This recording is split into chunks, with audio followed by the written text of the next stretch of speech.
नमस्कार मित्रों, आज हमारा इच्छा हुआ कि आज हम अपने विचारों को आफ्टर रिटायरमेंट संतुलित और श्रेष्ठ जीवन शैली कैसे अपनाएं, इस पर अपने विचार दें।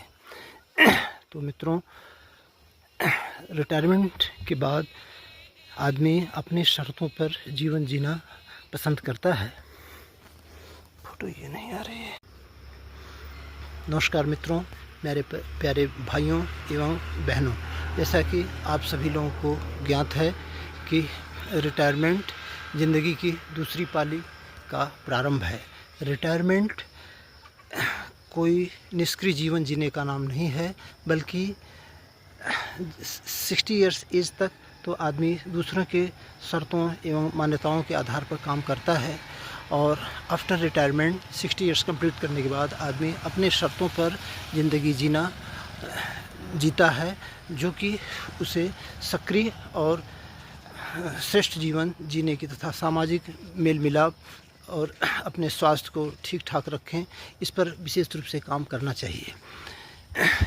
रिटायरमेंट एक निष्क्रिय जीवन जीने का नाम नहीं है, बल्कि चूँकि स्वस्थ दिमाग एक स्वस्थ शरीर में रहता है, तो शरीर रूपी मंदिर को ठीक रखने के लिए हमें सबसे पहले अपने शरीर को ठीक रखने के लिए 1 घंटा कम से कम सुबह शाम मिला करके वॉकिंग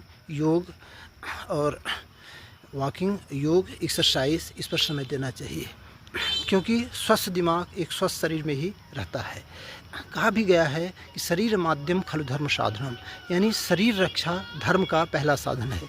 इसलिए हमें अपने शरीर को सबसे पहले, शरीर रूपी मंदिर को स्वस्थ और फिट फाट तथा सुंदर बनाए रखने के लिए इस पर काम करना बहुत ज़रूरी है।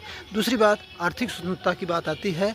आर्थिक रूप से भी हमें समृद्ध रहना होगा, क्योंकि पराधीन सपने सुख नहीं।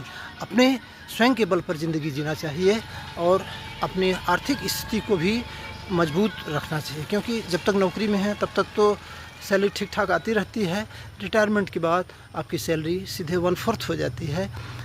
तो अपने खर्चों एवं अपने दायित्वों को निभाते हुए हमेशा हमें अपने पेंशन एवं अन्य नियमित आय को भी उसको रिव्यू करना चाहिए, उसका विश्लेषण करना चाहिए, और अपनी आय नियमित आगे बढ़ाने के लिए इस पर भी प्रयास करना चाहिए। और शेयर बाज़ार वगैरह अन्य यदि क्रियाकलापों में इन्वॉल्व हैं तो उसको भी विधिवत अच्छी प्रकार से समीक्षा करके फिर हमको आगे बढ़ना चाहिए।